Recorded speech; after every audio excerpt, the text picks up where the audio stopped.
then there were earlier expeditions that had happened also in our area, in the 1500s and I think believe it was the 1600s, of Spanish explorers and others who had come into the area. So the indigenous people of the area were already had knowledge of this, but the Portola expeditions were the ones that were looking for permanent colonization Ah, on the land.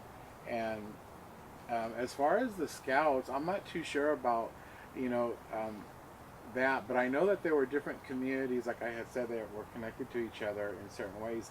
But you also had communities that were known to be traditional enemies too, okay. with each other. So, that also affected, Yeah. Yeah.